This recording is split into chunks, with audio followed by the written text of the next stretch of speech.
it's not clear to me the role played by the UN in the development of the Korean Peninsula. Ah, okay, well, that's actually a really good one right there. Um, because the UN actually wasn't involved in what happened in the Korean Peninsula. And the UN command, quote unquote, was actually even denounced by the UN itself. The UN command has nothing to do with the UN. It is not related to any of the other UN bodies. Nobody who serves in any of the other UN bodies had anything to do with the UN command. It was literally just set up by US imperialists, this UN command in Korea. That name, just given it to it, using the UN flag, and then all of those who wanted to help the US in its goal of conquering all of Korea, they were able to like participate under this UN command in Korea. But even the UN General Assembly and the UN Security Council have actually denounced the UN command in Korea, have literally explicitly said this has nothing to do with the UN. It's actually illegally using the UN's name because it has nothing to do with any of our bodies. It has no accountability to anything involving the UN, right? I mean, yes, Joint Chief of Staff. You're right. You're right. Absolutely, right? The UN largely does uphold imperial law. That's true.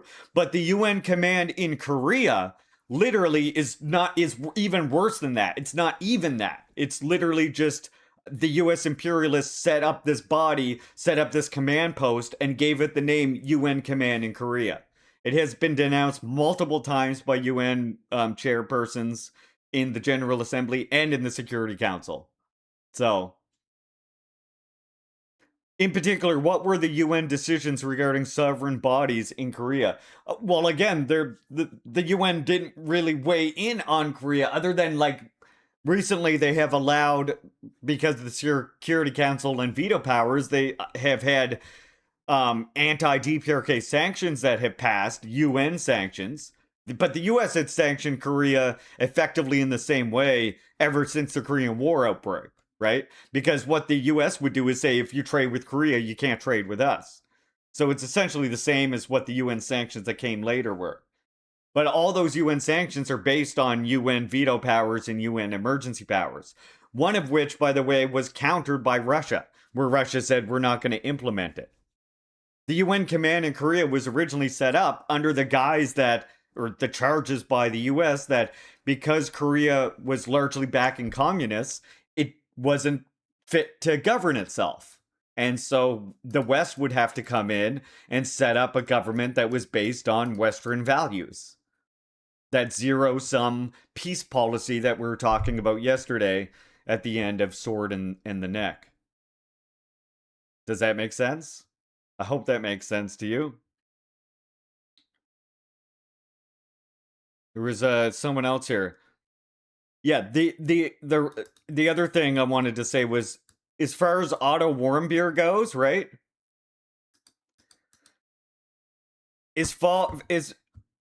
Well, here, let me see if I can get you a book that you might appreciate. I'll find you a book while we're in this. I've got some literature in my car that will change your whole way of thinking. That is a bad question, Gray. I'm not going to mute you for it, but I mean, we already Shot Class, thank you so much for the subscription, comrade. Appreciate that. We are now, what, 19 subs away from candy time. Yeah, the thing about Otto Warmbier, right? Even if he died from trying to hang himself or botulism or some other thing, right? Whatever it is, in fact, whatever killed him, we'll never know because his family took money and chose not to do an autopsy in return for that money.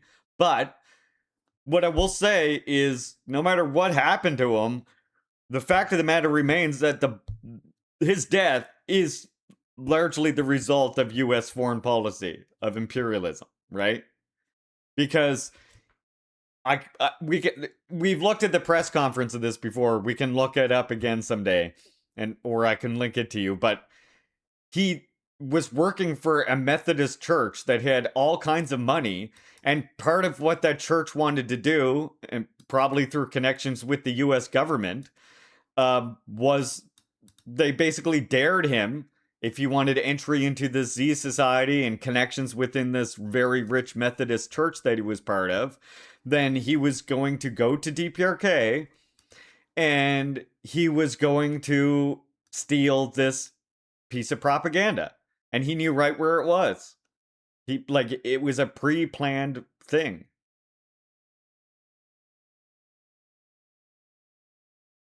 Wasn't he Jewish? No, I don't think so. I think his family's just pro-Zionist Christians. You know? They're like the church he was part of, like the Methodist church or whatever he's part of. They're like some of these people that are like Israel is going to kill Jesus and then the rapture's going to come about. And yes, the Z Society is a real thing. Yes. The Z Society is it's an Ivy League organization, one of many. You might not know this, but the US has many Z Society type things. There are these Ivy League, alumni societies. Um, and they go all over the fucking world, right? Like South America, Eastern Europe, all of these different fucking places, and they help participate in color revolutions. That's their job. Many of them are not like direct agents of the CIA, and that's all the more valuable to them, right? They use these students who want to get these connections, these business connections, want to like get their foot in the door and have all of these different connections that can help them earn lots and lots of money. So they want to get into these societies, and those societies tell them, if you want to be in our society for your initiation test, you have to go and you have to like pay these protesters this amount, or you have to instigate this fucking protest here, or you have to go to Euromaidan and like give these people fucking money, or lead these protesters down this path so that snipers can shoot them or whatever, right? Like any number of fucking things. That's what these societies do. So really, at the end of the day, like his death is on the hands of the U.S. empire using things like the Z Society to try and instigate instability all over the world. You know? Is it true that Kim Jong-un really likes basketball? Yes, Kim Jong-un loves basketball. Is the Z Society the one where they pledged to uphold Thomas Jefferson's BS and then go co-opted the government assets for recruiting? I can't remember exactly what they do. There's so many of them, Elden lore. Like, there's so fucking many of them. So many. Did Kim Jong-un let kill his half-brother? Who knows? Who knows who killed Kim Jong-un's brother? But he was a CIA asset, a known CIA asset. So if DPRK killed him in Malaysia or whatever it was, you know? And then on the other hand of it though, or the other thing you got to ask when you're talking about any kind of like CIA asset like that is it's just as likely that the CIA had enough of him and was like, well, he's no longer useful to us. We've gotten all the information we can out of him, so they fucking kill him. They do that all the time. Oswald, who's got the Rob Rousseau emotes? You know? The grassy knoll? Another big one. What is the role of Korean troops in the Ukrainian-Russia conflict? Why it was decided to employ them and in which form? Well, in the Ukrainian-Russia conflict, most Korean troops that are there, by the way, they were not in Ukraine, they were in Kursk, which is Russian territory. Most of the DPRK soldiers that went there were actually combat engineers. And they went there in order to clear mines that the Ukrainian army had put everywhere during their occupation of Kursk. What I will say further than that, and maybe this is an unpopular thing for you comrades to hear, I don't know, But further than that, if DPRK does participate in the Ukrainian conflict more directly, then that's also justified. Because the Russian Ukraine conflict is actually a proxy war where Russia is fighting against US imperialism.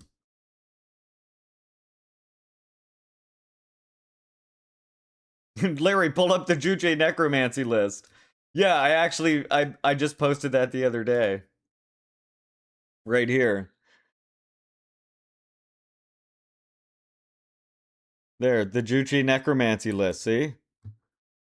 All the people that DPRK brings back from the dead. Incredible. It's incredible. Executed North Korean pop star back from the dead by Kim Jong-un's side. Top North Korean official reappears days after purge. North Korean general reported executed. Shows up alive. Kim Jong-un's North Korea leader, Kim Jong-un, poisoned his aunt. Nope, she's still alive. She makes an appearance after being presumed dead for the last 6 years. North Korea executes Army Chief of Staff Ri Young-gil. Oh, no, there he is. He appeared on TV years after that. So, you know, it's a whole thing. It's a whole thing with DPRK. It's why I say when it comes to DPRK, you really just should not believe any of the imperialist lies about DPRK. You should actually compare for yourself, like DPRK media.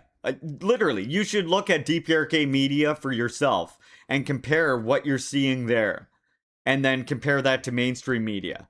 I do think that that's actually a very viable and worthwhile use of your time. Yeah, well, that's just it, right? Yeah, trans Foxer. That's just it, exactly. On behalf of Inoki, that's the whole thing, because you got to remember it'll be printed and like mass distributed on front page newspapers everywhere about Kim Jong-un killing his aunt or Kim Jong-un whatever or somebody being put to death, right? You'll see this like in big front page papers. And then just because they have to have some like they have to have an air, they have to keep themselves as legitimate looking as possible. When there is a retraction of it, they'll put it way back on like page 12, right? And you'll see like a correction a long time later.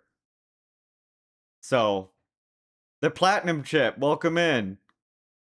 You got a Fudakushi Mana emote. Let's go. Welcome in, comrade. Good to see you. Dear comrade of the show, everybody should be following Comrade Fudakushi Mana in case she does start streaming on here again and gives us those sweet, sweet Soviet watch parties back. I'm waiting for it. I know she's probably asleep right now, but we're waiting for those. I can confirm, even as a Canadian at grade school 7 and 8, front pages of opening the internet was all articles. Sometimes they'd have shocking news on DPRK or Kim. Yeah. And those retractions of the stories or mentioning where they were lies never ends up on the front page, right? They never bother with that. So, and yeah, and that's the other point too, NTC. Even if it was front page, the damage that the original story already did has been done, right?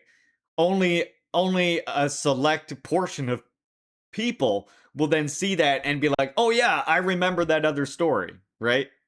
Half the people will just see it and not even realize it, not even think twice about it.